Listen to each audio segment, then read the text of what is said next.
ప్రభు యొక్క మహాకృపను బట్టి గడిచిన ఈస్టర్ పండుగ ఆరాధన దేవుడు మహిమకరంగా జరిగించాడు. సంఘమంతా కూడా కార్యక్రమంలో పాల్గొన్నారు. అన్ని విషయాల్లో దేవుడు మనకు సమృద్ధినిచ్చాడు. కావలసినటువంటి అవసరాలన్నీ తీర్చి ప్రభు తన నామ మహిమార్థమై మరి ఈస్టర్ పండుగ ఆరాధన దేవుడు ఆశీర్వాదకరంగా జరిగించినందుకు రెండు చేతులు పైకెత్తి స్తోత్రం చెప్పండి. స్తోత్రం స్తోత్రం స్తోత్రం స్తోత్రం హల్లెలూయా. మరి భోజనానికి కానీ మీకు కలిగి ఉన్న దాంట్లో సహకరించిన కుటుంబాలన్నిటినీ ప్రభు సమృద్ధిగా దీవించునుగాక. హల్లెలూయా. మంచిది. దేవుని యొక్క వాక్యాన్ని మనం విన్నామండి. 1-2 విషయాలు మాత్రమే క్లుప్తంగా మనం ధ్యానం చేసుకొని ఆశీర్వాదకరంగా మనము మన గృహాలకు వెళ్దాం. చదవండి పరిశుద్ధ గ్రంథమైన బైబిల్లో నుండి అపోస్తలుల గ్రంథము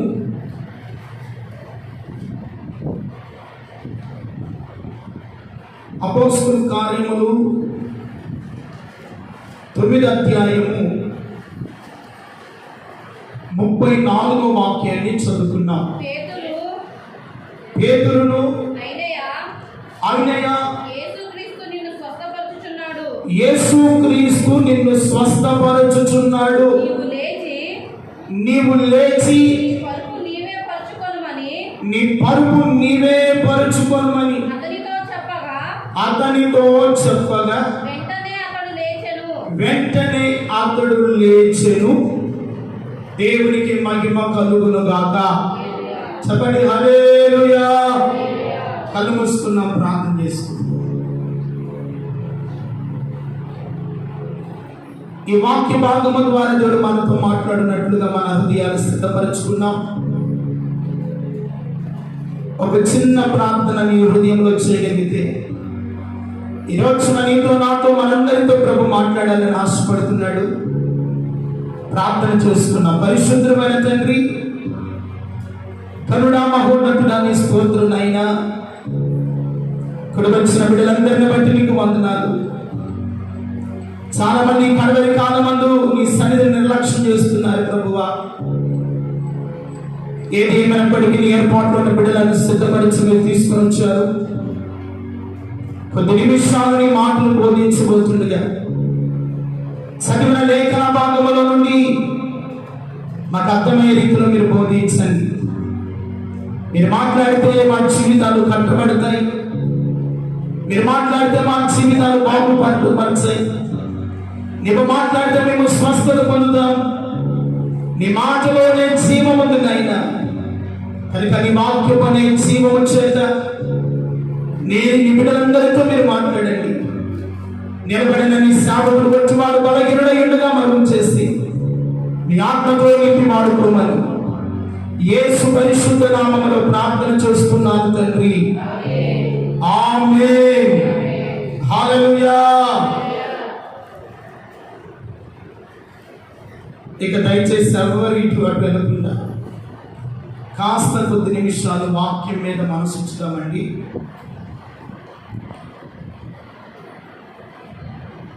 మన ప్రభువైన యేసుక్రీస్తు వారు ఆయన శిలువ మరణం అనుభవించిన తర్వాత, సమాధి చేయబడి తిరిగి లేచిన తర్వాత ఆయన భూమి మీద 40 దినాలు సంచరించాడు. ఆయన సంచరిస్తూ ఆరోహణమై మరలా దేవుడు పరలోకానికి వెళ్ళినప్పుడు వెళ్తూ అన్నాడు, నేను వెళ్తున్నాను, మరలా నేను ఇదే స్థలానికి తిరిగి వస్తానని చెప్పాడు. అప్పటి వరకు ఉన్నటువంటి యేసు ప్రభు వారి శిష్యులు, ఆయన వెంబడించినటువంటి చాలా మంది ఆయన లేడు అన్న సంగతి వారు తెలుసుకున్న వెంటనే శిష్యులందరూ కూడా చెల్లాచెదరైపోయినట్లుగా మనం చూస్తూ ఉన్నాం. మళ్ళా వారందరూ కూడా ఏకంగా ఒక చోట కూర్చొని, నేను మీ మీదకు పరిశుద్ధాత్మను మీరు శక్తిమంతులుగా నిలబడబోతున్నారు. మీరు పైనుండి ఆత్మను పొందుకోబోతున్నారు.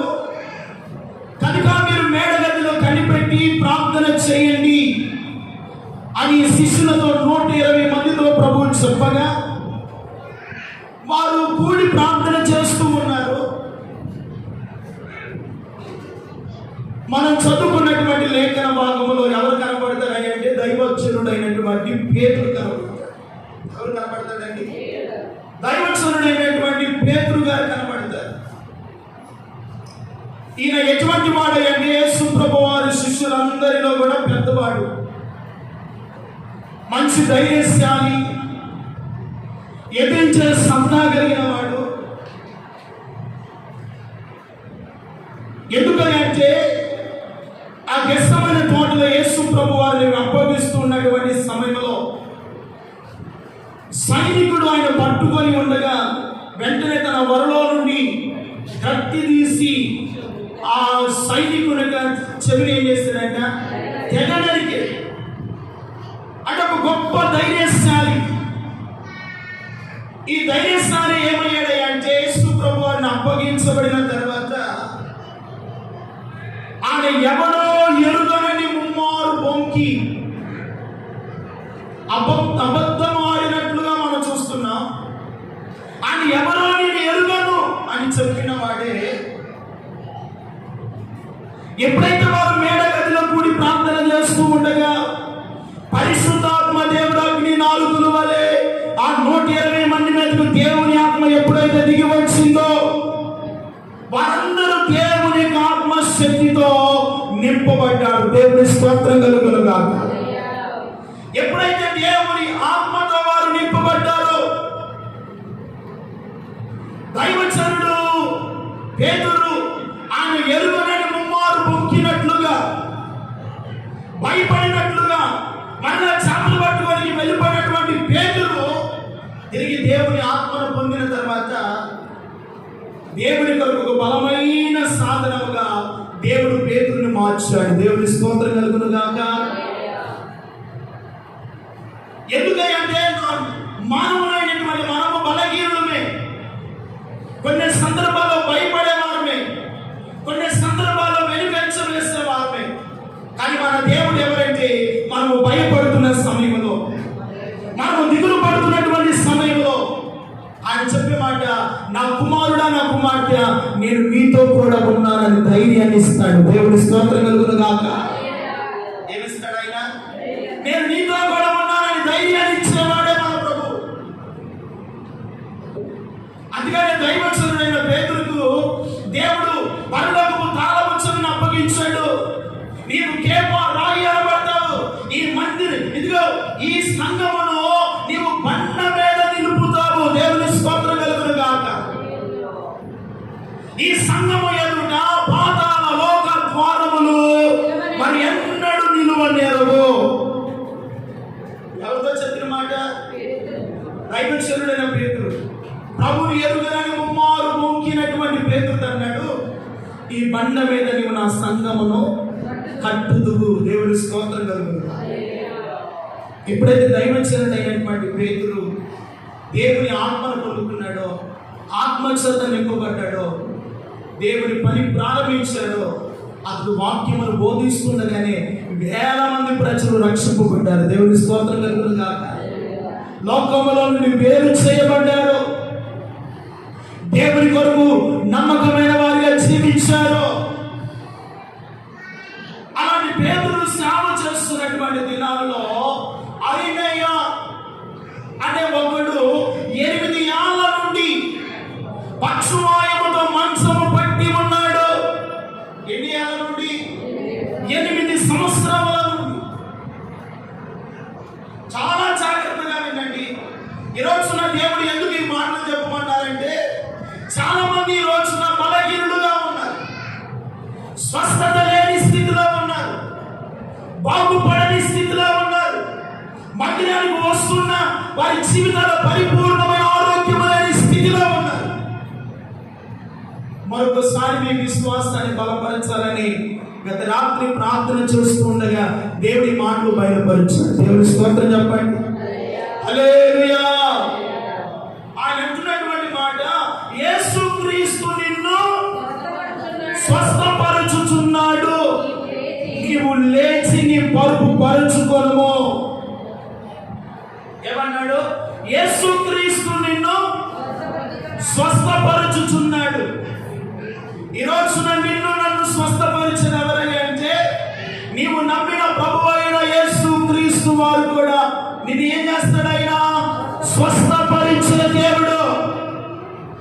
ఎవరంటే ఆయన స్వస్థపరిచే దేవుడు. ఆ వ్యక్తి ఎన్ని సంవత్సరాలు ఉన్నాడు? 8 సంవత్సరాలుగా ఉన్నాడు. ఏమి రోగం అయ్యి అంటే కాలు చేతులు పనిచేయక పక్ష రోగం. పక్షమాయి గలవాడిని చూస్తే వాడు నడవలేడు, మాట్లాడలేడు, చేతుల్లో నరాల్లో శక్తి ఉండదు, నిలబడ్డామని చూసిన నిలవలేని స్థితిలో ఉంటాడు. వారితో దైవచరుడు పేతురు అన్నాడు, యేసుక్రీస్తు నిన్ను స్వస్థపరచుచున్నాడు అని చెప్పిన మాటను ఎప్పుడైతే ఆ పక్షువాయి గలవాడు విన్నాడో, వాడు వెంటనే లేచి తన పరుపులు తాడే పరుచుకున్నాడు. దేవుని స్తోత్రం కలుగును గాక.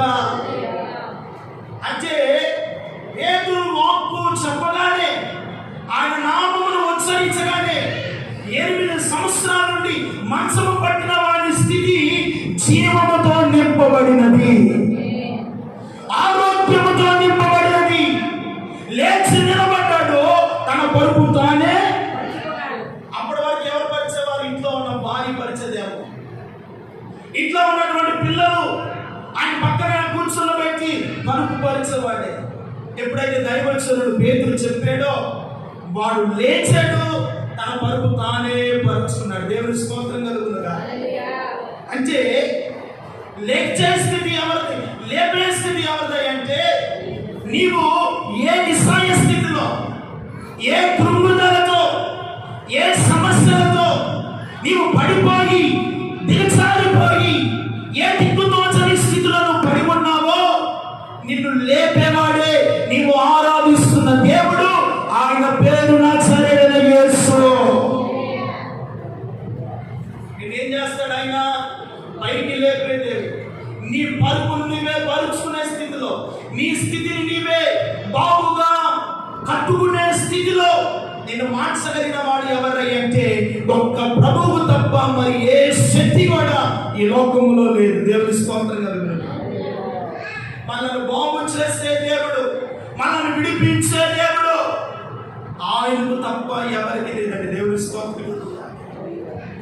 వెంటనే వాడు లేచాడంట, తన పరుపు తాను పరుచుకున్నాడు. తర్వాత మాటలు చదివితే, లుద్రాలోను షారోనులోను ఆకలి కాపురమున్న వారందరూ ఆకలిని చూచి ప్రభు తట్టు తిరిగిరి. దేవుని స్తోత్రం చెప్పండి. హల్లెలూయా. లుద్రాలోను షారోనులోను కాపురం ఉన్న వారందరూ ఎవరిని చూశారు? ఆయనను 8 ఏళ్ల నుండి మంచము పట్టిన వాడి స్థితిని చూసిన వాడు ఎప్పుడైతే లేచాడో, తన పరుపు తాను పరుచుకుంటున్నాడో, వాడు ఆరోగ్యాన్ని పొందాడో, స్వస్థతను పొందాడో. షారోనులోను లుద్రాలో చూసిన వారందరూ ప్రభు తట్టు తిరిగిరి. దేవుని స్తోత్రం కలుగునుగా. ఎవరి తట్టు తిరిగారంట? ప్రభు తట్టు తిరిగారు. ఈ రోజున నీ జీవితంలో, నీ వ్యక్తిగత జీవితంలో ఎన్నో సమస్యలు ఉండవచ్చు, ఎన్నో పరిస్థితులు ఉండవచ్చు, కానీ నువ్వు భయపడనక్కర్లేదు. నీవు ఆరాధిస్తున్న దేవుడు అసామాన్యమైన దేవుడు కాదు, ఎంతటి గొప్ప కార్యములైన నీ ఎడల జరిగించే దేవుడు. నీ స్థితిని లేవనెత్తే దేవుడు, నీ జీవితములలో అద్భుతములు చేయగలిగిన దేవుడు, అసాధ్యమైన కార్యములను సాధ్యపరచగలిగిన దేవుడు. అందుకనే షారోనులోను లుద్రాలో ఉన్న కాపురం ఉన్న వారందరూ అతన్ని చూచి దేవునికి మహిమ కలుగునుగా. ఈ రోజున చాలా మంది అన్యజనులు మన స్థితిని చూసి, ఒకప్పుడు మనం ఏమీ లేని స్థితిలో నిస్సహాయులముగా చాలించాలని ఆహారముతో జీవిస్తున్నటువంటి మనలను దేవుడు కనికరించి లేవనెత్తి బలపరిచి ఈ రోజున కాస్త ఉన్నతమైన కృపను దేవుడు ఇచ్చాడు. దేవుని స్తోత్రం కలుగును గాక. ఇది దేవుడి వలన మనకు అనుగ్రహించబడినదే గాని మన శక్తి సామర్థ్యత వలన మన జ్ఞానం వలన కానే కాదు. దేవునికి మహిమ కలుగును గాక. అది దేవుడిచ్చే ఆశీర్వాదం. కనుక ఈ రోజున మన స్థితిని చూసిన వారు ఈ రోజున చాలా మంది వారు నమ్మిన దేవుడు ఎంత గొప్పవారని చెప్పుకుంటున్నారు. దేవుని స్తోత్రం కలుగును గాక. వారు అనేకులు ఎవరి తట్టు తిరిగారంట? దేవుని తట్టు తిరిగారు. విన్నారా కనిపించారా? ఇంకా నీ ఇంట్లో ఉన్నవారు, నీ కుటుంబంలో ఉన్నటువంటి నీ బిడ్డలు, నీ వ్యక్తిగత జీవితంలో ఉన్నటువంటి కుటుంబంలో రక్షణ పొందని వారు ఎన్నో కార్యాలు మీరు చూస్తున్నారు, ఎన్నో మేలు అనుభవిస్తున్నారు, ఎన్నో దేవుడి వద్ద నుండి మేలు పొందుకుంటున్నారు. కానీ వారు కాపురం ఉన్నవారు వారి స్థితిని చూసి ప్రభు తట్టు తిరిగారు. కానీ ఇంకా మన వారు ఎవరి తట్టు తిరగలేకపోతున్నారు? దేవుని తట్టు తిరగలేకపోతున్నారు. ఈ రోజున దేవుని తట్టు తిరగపోవడాన్ని బట్టి కుటుంబాల్లో రోగము కదా, దేవుని తట్టు తిరగపోవడం బట్టి కుటుంబంలో సమస్యలు కదా, దేవుని తట్టు తిరగపోవడాన్ని బట్టి నీ కుటుంబంలో బలహీనతలు కదా, దేవుని తట్టు తిరగపోవడాన్ని బట్టి నీ కుటుంబంలో కన్నీరు కదా. ఆలోచించండి దేవుని బిడ్డ. దేవుడు ఎన్ని గొప్ప కార్యాలు చేస్తున్నా మానవుడు ఎవరి తట్టు తిరగట్లేదంటే దేవుని తట్టు తిరగట్లేదు. దేవుని పాదాల వైపు చూడట్లేదు. ఈ ఐనో అనే ఇతను 8 సంవత్సరాల నుండి మంచము పడి ఉండగా ఎవరు వాడిని ఆదుకునేవారు లేరు, ఎవరు పరామర్శించేవారు లేరు, ఎవరు వాడిని పలకరించేవారు లేరు. దేవుని బిడ్డలారా, నీ స్థితిలో పడి ఉండగా నిన్ను ఎవరొచ్చి పలకరించినా పలకరించకపోయినా, నీ స్థితిలో నిన్ను ఆదుకోకపోయినా నీవు నమ్మిన దేవుని వైపు నువ్వు చూడగలిగితే, ఆయన సన్నిధిలో విశ్వాసంతో ప్రార్థన చేయగలిగితే, ఎంతటి నిస్సాయ స్థితిలో నీవు పడి ఉన్నా నీ ఎదుగు వచ్చి నిన్ను బాగు చేసి నిన్ను లేవనెత్తే దేవుడే నీవు ఆరాధిస్తున్న దేవుడు. చప్పట్లు పెట్టు, దేవునికి మహిమ కలుగును గాక. నిన్ను లేవనెత్తే దేవుడు, నేను బాగు చేసే దేవుడు, నేను విడిపించే దేవుడు, నీ ఎడల గొప్ప కార్యాలు చేయగలిగిన దేవుడు. కనుక దేవుని బిడ్డారా, వారు ఆయన తట్టు తిరిగారు. ఈ రోజున నీవు ఎవరి తట్టు తిరుగుతున్నావు? ఇంకా లోకం తట్టు తిరుగుతున్నావా? ఇంకా మనుషుల వైపు చూస్తున్నావా? ఇంకా లోక సంబంధమైనటువంటి జీవితం వైపు చూస్తున్నావా? నువ్వు చూడవలసిన ఎవరు తెలుసా?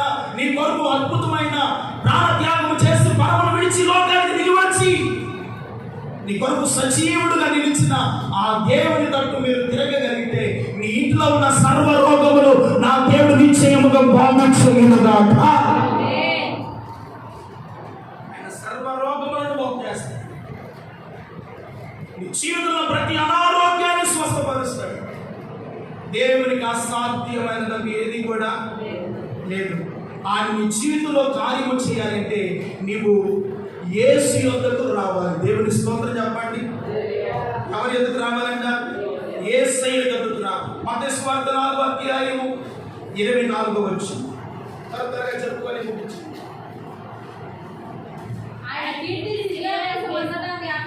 ఆయన కీర్తి సిరియా దేశమంతటా వ్యాపించెను. నానా విధములైన రోగముల చేతను వేదనల చేతను పీడించబడిన వ్యాధిగ్రస్తులందరూ, దెయ్యముల పట్టిన వారిని, చాంద్ర రోగులను, పక్షవాయువు గల వారిని వారు యేసయ్య యొద్దకు తీసుకొని రాగా ఆయన వారిని స్వస్థపరిచాడు. దేవునికి మహిమ కలుగును గాక.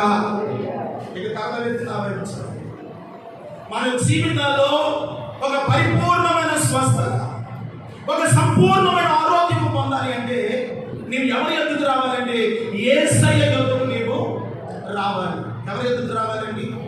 యేసయ్య యొద్దకు రావాలి. మనం అనుకునేది ఏమిటంటే దేవుని యొద్దకు మనం రావు, కానీ దేవుడు మన ఎడల గొప్ప కార్యాలు చేయాలి. ఆయన చేస్తాడు. నువ్వు వచ్చినా రాకపోయినా నీ ఎడల గొప్ప కార్యాలు చేస్తాడని. విశ్వాసాన్ని దేవుడు పరీక్షించడానికి కొన్ని సందర్భాల్లో కొన్ని బలహీనతలు, కొన్ని అనారోగ్యము, కొన్ని సమస్యలను ప్రభు నీలోకి తీసుకొని వచ్చినప్పుడు నీవు రావాల్సినటువంటి స్థలం ఏదో తెలుసా? దేవుని ఎదుగు రావాలి, దేవుని మందిరములోనికి రావాలి. దేవునికి మహిమ కలుగునుగా. ఎక్కడికి రావాలి? దేవుని ఎదుగు రావాలి, దేవుని మందిరములోనికి రావాలి.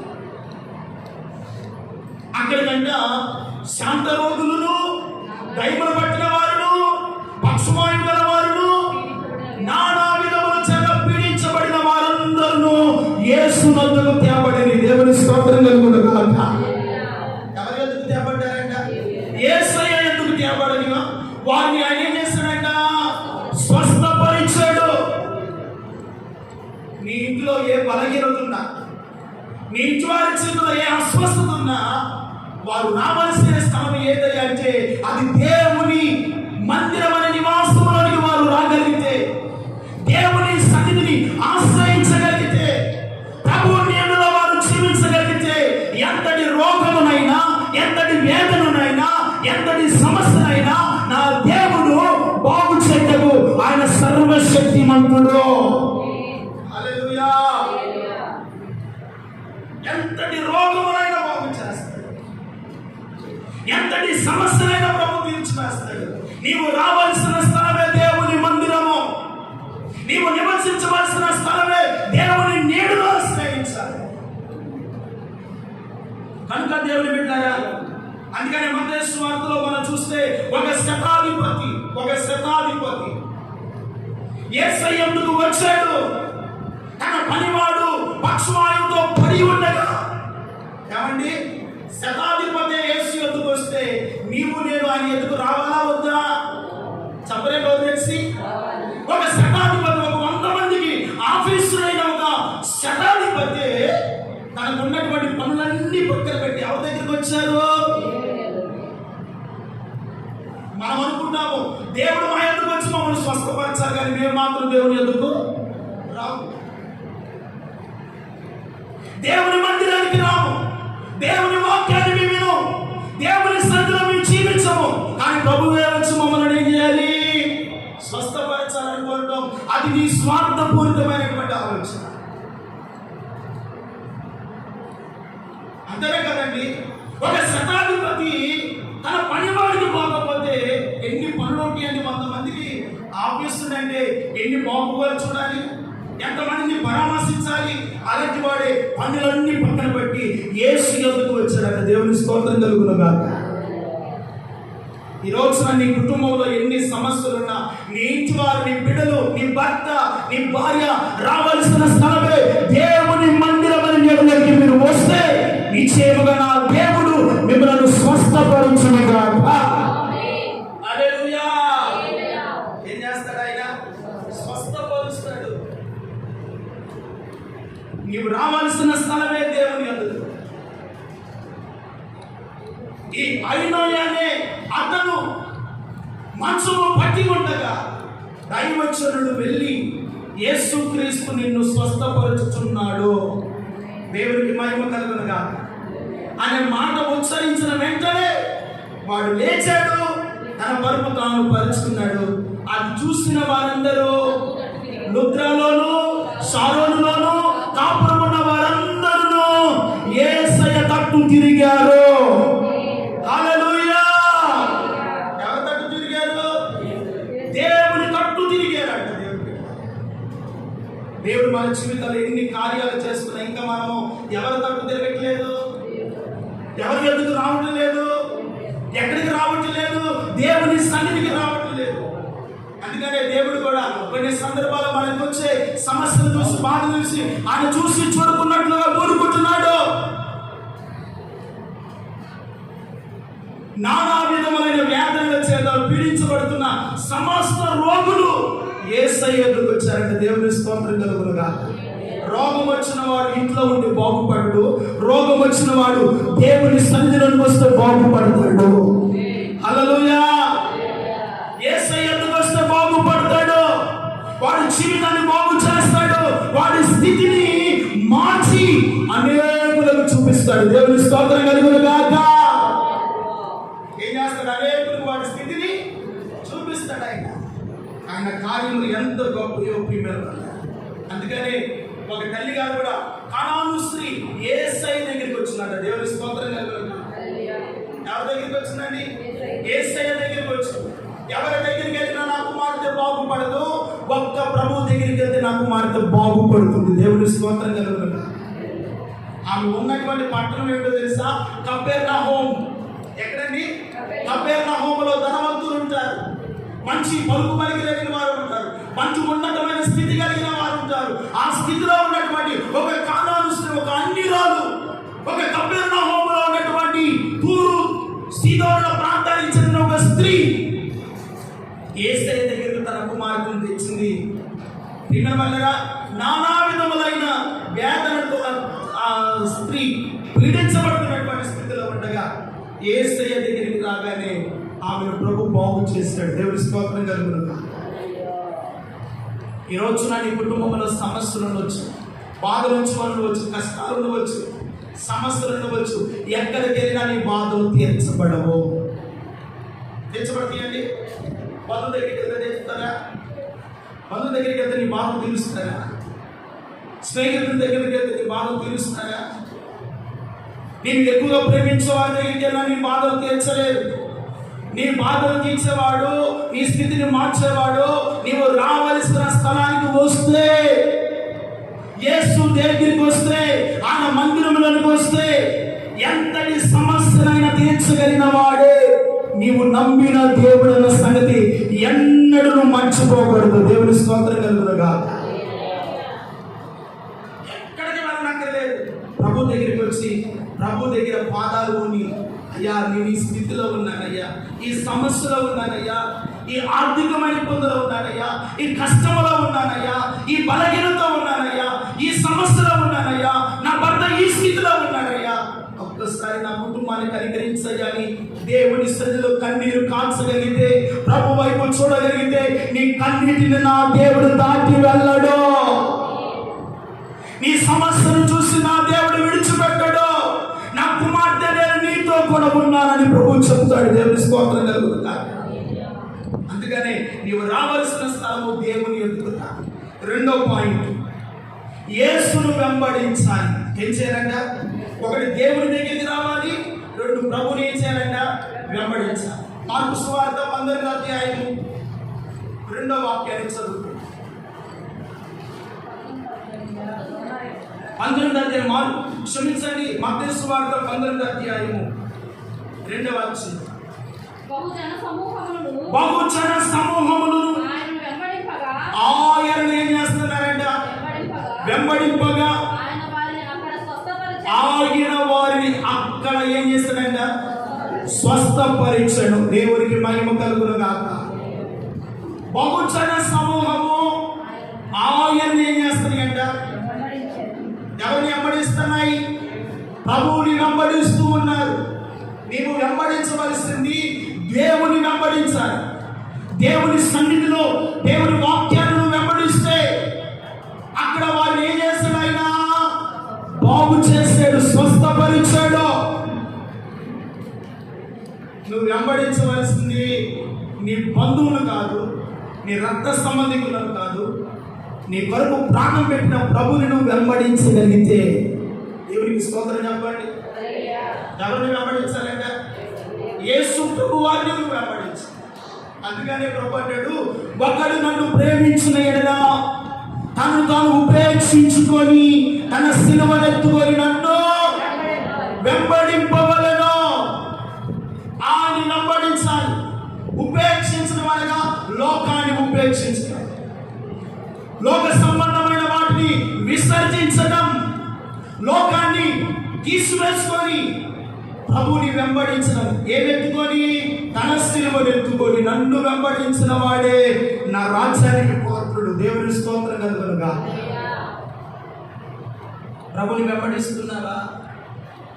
నీవు అనుకోవచ్చు, నేను వెంబడిస్తున్నానుగా, మందిరానికి వెళ్తున్నానుగా, వాక్యాన్ని వింటున్నానుగా, మధ్యలో పాటలు పాడుతున్నానుగా. అది కాదు వెంబడించడం. వెంబడించడం అంటే ఎన్ని బాధలు కష్టాలు ఉన్నా ప్రభుని విడువకుండా వెంబడించడమే అది నిజమైన విశ్వాసము. దేవునికి మహిమ కలుగును కాక. అది వెంబడించడం. వెంబడించడం అంటే ఏదో చిన్న సమస్య వచ్చేనో, బాధ వస్తేనో, శ్రమ వస్తేనో కాదు ప్రియమైన వాళ్ళరా. ఏది ఉన్నా లేకపోయినా, సమృద్ధి ఉన్నా లేకపోయినా, ఆనందం కుటుంబంలో ఉన్నా లేకపోయినా, సమస్యలు నీ చుట్టూ ఉన్నా లేకపోయినా, నువ్వు వెంబడించవలసింది ప్రభువుని. దేవుని స్తోత్రం కలుగును. ఎవరిని వెంబడించాలి? ప్రభుని వెంబడించాలి. యేసు ప్రభు వారు ఎక్కడికి వెళ్ళినా ప్రజలు తండోపుతండాలి. ఎవరిని వెంబడించారు? ప్రభుని వెంబడించారు. ప్రభువు వెంబడించారు. ప్రభుతో ఉన్న వారందరూ కూడా బాగుపడ్డారు. దేవుని స్తోత్రం కలుగును. ప్రభువు వారితో ఉన్నంత కాలం కష్టం ఏమిటో, ఆకలి ఏమిటో, బాధ ఏమిటో వారు తెలియలేదు. ఎప్పుడైతే ప్రభు మరణించి సమాధి చేయబడి పరలోకానికి ఆరోహణమై వెళ్ళాడో, శ్రమ అంటే ఏమిటో తెలిసింది, బాధ అంటే ఏమిటో తెలిసింది, కష్టం అంటే ఏమిటో వారు ఎరిగారు. ఆ కష్టంలో, బాధలో చివరికి ప్రభు ఎప్పుడో వస్తానన్నాడని తిరిగి మరలా వారి విశ్వాసాన్ని పాతిపెట్టి మరలా చాప పట్టుకునడానికి, మరలా లోకముతో జీవించడానికి ప్రయాణం చేస్తారు. అందుకనే దైవచరుడైన పేతురుతోను మిగిలినటువంటి తక్కిన శిష్యులు అన్నారు, మీరు మీ మీదకు పరిశుద్ధాత్మను పంపబోతున్నాను, మీరు దేవుని స్థాయిలో కనిపెట్టి మీరు ఏం చేయమన్నాడు? ప్రార్థన చేయండి. దేవుని స్తోత్రం కలుగునుగా. కనిపెట్టి ప్రార్థన చేసుకున్నారు. ఎవరైతే దేవునికి దూరం అయిపోయారో మరలా ప్రభు దగ్గరికి వచ్చారు. ఆ దగ్గరికి వచ్చి ప్రార్థన చేస్తున్న వారందరి మీద దేవుని ఆత్మ బలముగా దిగి వచ్చింది. దేవుని స్తోత్రం కలుగునుగా. పెంటెకోస్తు దినమందు ప్రియమైన వాళ్ళరా, వారు ప్రార్థన చేస్తుండగా బలమైన అగ్నిజ్వాలల వంటి నాలుకలు విభాగింపబడగా వారందరూ పరిశుద్ధాత్మ శక్తితో నింపబడి యేసయ్యను వెంబడించారు. ఎవరిని వెంబడించారంట? యేసయ్యను వెంబడిస్తుండగా ఇక యేసయ్య రాజస్వామి చెప్తుండగానే రోగులు బాగుపడుతున్నారు. పేతురు వాక్యం చెప్తుంటే బాగుపడుతున్నారు, రక్షణలోకి వస్తున్నారు. వారి నీడ పడితేనే రోగులు స్వస్థపరచబడుతున్నారు. దేవుని స్తోత్రం కలుగును కాక. అంటే ప్రభుని వెంబడిస్తే నీ జీవితంలో గొప్ప కార్యాలు ప్రభువు చేస్తాడు. అందుకని మత్తయి సువార్త 12వ అధ్యాయము 15వ వాక్యం కూడా చదువుకుంటే, యేసు ఆ సంగతిని తెలుసుకుని అక్కడి నుండి వెళ్ళిపోయాను. బహుజనులు ఆయనను వెంబడింపగా వారందరినీ ప్రభు స్వస్థపరిచాడు. దేవుని స్తోత్రం కలుగునుగా. బహుజనుడు ఎవరిని వెంబడించారంట? ఆయనను వెంబడించాడు. ఆయన వారందరినీ ఏం చేశాడంట? దేవుని బిడ్డ, ఈ రోజున నీ ఇంట్లో ఉన్నటువంటి ఏ రోగమునైనా నా దేవుడు ఈ క్షణమందే స్వస్థపరచునుగాక, మిమ్మల్ని బాగు చేయునుగాక. అవినోవనే అతడు 8 సంవత్సరాల నుండి మంచంలోనే ఉన్నాడు. 1, 2 అన్నీ కూడా దాంట్లోనే. వాని స్థితిని మార్చిన దేవుడు నీ కుటుంబ పరిస్థితులన్నీ ప్రభు మార్చునుగాక. ఏం చేస్తాడు ఆయన? మార్చేస్తాడు. నీ బిడ్డల విషయాలు కానీ, వారి చదువుల విషయాల్లో కానీ, ఇదిగో నీ కుటుంబాన్ని పోషించుకునే విషయంలో కానీ, నీ బిడ్డల యొక్క మీ ఆధ్యాత్మికమైన స్థితి విషయంలో కానీ ఎక్కడ కలత చెందనక్కర్లేదు, బాధపడనక్కర్లేదు. నీవు వెంబడించవలసింది ప్రభుని వెంబడించడం నేర్చుకో. దేవుని స్తోత్రం కలుగును గాక. ఎవరిని వెంబడించాలి? ప్రభుని వెంబడించాలి. 4వది, యేసునందు గొప్ప విశ్వాసం నీకున్నా. ఏమంటారంటే విశ్వాసం. మత్తయి సువార్త 15వ అధ్యాయము 28వ వచనం.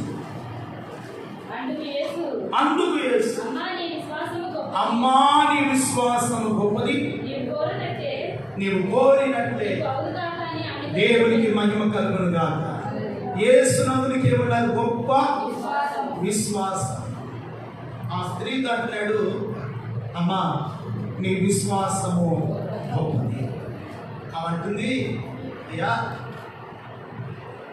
ఒక కుక్కను అనుకొని నాకు సహాయం చేయ ప్రభు అంటే యేసు ప్రభు అన్నాడు, పిల్లలు తినే రొట్టె మొక్కలు కుక్క పిల్లలకి వేయటం యుద్ధము కాదని చెప్పాడు.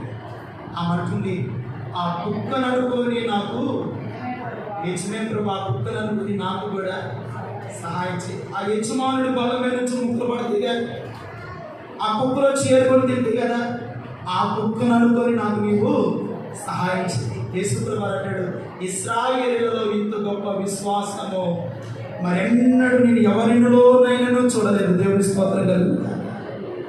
నీ మీద నీవు దేవుని మీద ఒక గొప్ప విశ్వాసాన్ని ఉంచితే విశ్వాసము నీ జీవితంలో కార్య సాధకమైనటువంటి గొప్ప కార్యాలు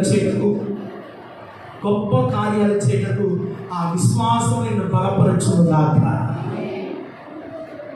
అందుకనే రమారమి శారాకి 90 సంవత్సరాలు, అబ్రహాముకు 100 సంవత్సరాలు. శారా గర్భము ముద్దతుల్యమైపోయినలో, కనని స్థితి స్త్రీ గర్భము కోల్పోయినలో విశ్వాసమును బట్టి ఏం బట్టండి? విశ్వాసమును బట్టి దేవుడు మృతతుల్యమైపోయిన నా శరీరములో నుండి ఒక కుమారుని దయచేయిస్తాడు అని విశ్వాసమును బట్టి శారా, అబ్రహాము బలము పొందారు. దేవునికి మహిమ కలుగును గాక. ఏం పొందారంట? విశ్వాసమును బట్టి వారు పొందారు, బలము పొందారు. ఈ రోజున నీ విశ్వాసమును బట్టి ఒక దైవికమైన బలముతో దేవుడు మిమ్మల్ని నింపును గాక. ఒక శక్తితో దేవుడు నింపుతాడు.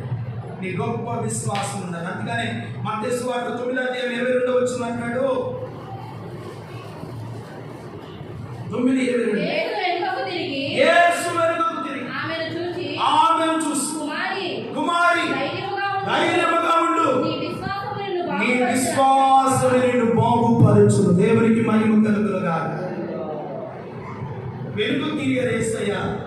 ఆల్రెడీ ఆయన వస్త్రాన్ని ముట్టింది, ఆమె రక్తధార ఆగిపోయింది. వెంటనే ఆయన వైపు ఆయన వెనుక తిరిగి కుమారి ధైర్యముగా ఉండు. దేవుని స్తోత్రం కలుగును గాక. బిడ్డారా, ఈరోజు నా ధైర్యాన్ని కోల్పోయావా? నీవు ధైర్యముగా ఉండు. దేవునికి స్తోత్రం కలుగును గాక. నీకున్నటువంటి సమస్యలలో, నీకున్నటువంటి బలహీనతలో, నీకున్నటువంటి ఆర్థికమైన సమస్యలలో, నీకున్నటువంటి అనారోగ్యాన్ని బట్టి ధైర్యాన్ని కోల్పోవద్దు. ధైర్యంగా ఉండు. కుమారి నీ విశ్వాసమే నిన్ను బాగుపరచు. దేవుని స్తోత్రం కలుగును గాక. నీ విశ్వాసమే నిన్నేం చేస్తుంది? బాగుపరచు. విశ్వాసము లేకపోతే మనం చేసిన ప్రార్థన కూడా దేవుడు వినడు. విశ్వాసం ఉన్నవాడు ప్రార్థిస్తాడు, ప్రార్థించేవాడు దేవుని కార్యాలు పొందుకుంటాడు. దేవుని స్తోత్రం కలుగును గాక. అందుకనే ఐనోమి అనే వాడు దేవుని యందు విశ్వాసం ఉంచాడు, లేచాడు. దైవజనుడి మాటను విని యేసు క్రీస్తు నిన్ను స్వస్థపరచున్న మాట విని వెంటనే వానికి మంచి ఆరోగ్యాన్ని ఇచ్చాడు. దేవుని స్తోత్రం కలుగును గాక. ఈ దుర్మన నీ స్థితిలో, నీ కుటుంబంలో, నీ వ్యక్తిగత జీవితంలో ఏ సమస్య ఉందో, ఏ బలహీనతలో కృంగిపోనక్కర్లేదు, బాధపడనక్కర్లేదు. ఈ రోజున దేవుని మందిరంలో వచ్చిన దేవుని బిడ్డ నిన్ను ప్రభు స్వస్థపరచును గాక. అందుకని స్వస్థత పొందాలంటే ఒకటి యేసు వద్దకు రావాలి, రెండవది ప్రభుని నీవు వెంబడించాలి, మూడవది గొప్ప విశ్వాసాన్ని ప్రభు మీద నీవు ఉంచాలి. ఇవి ఉన్నప్పుడే ఈ జీవితంలో నువ్వు అడిగినవి ప్రభు ఇస్తాడు. దేవుని యందు నువ్వు పొందుకోవలసిన ఆశీర్వాదం ఏంటో పొందుకుంటావు. నీ కుటుంబాన్ని ఎలాగో రక్షించుకోగలుగుతావో రక్షించుకుంటావు.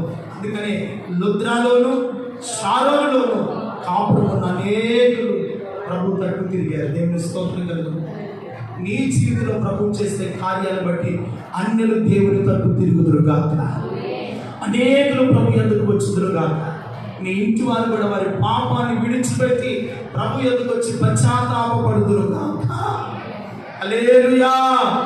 అందుకనే ప్రభు తట్టు తిరిగారంట. నీవు నేను చూడాల్సింది ప్రభు తట్టు తిరిగి ప్రార్థన చేయి, ప్రభు వైపు చూస్తూ ప్రార్థన చేయి, ప్రభు పాదాలు పట్టుకొని ప్రార్థన చేయి. నీ అవసరతలు ఏమిటో, నీ అక్కరలు ఏమిటో అడగక మునిపే నీ ప్రతి అక్కరతలన్నీ నా దేవుడు ఎరిగి ఉన్నాడు. దేవునికి మహిమ కలుగును గాక. ఈ రోజున ఏ అక్కరతో వచ్చావో, ఏ సమస్యతో వచ్చావో, ఈ రోజున ఆశీర్వాదంతో నా దేవుడు మిమ్మల్ని పంపబోతున్నాడు. ఆరోగ్యముతో పంపబోతున్నాడు. స్వస్థతతో దేవుడు మిమ్మల్ని పంపబోతున్నాడు. నమ్మండి, విశ్వసించండి.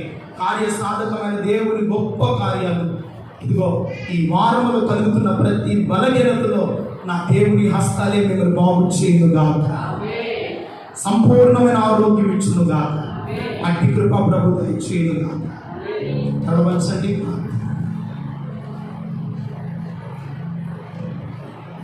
ఎత్తుబడిన వాక్యాన్ని పరిశుద్ధాత్ముడు మన హృదయంలో స్థిరపరచును, బలపరచును. ఒక చిన్న ప్రార్థన చదవండి. ఆయనయ్య అనే అతడు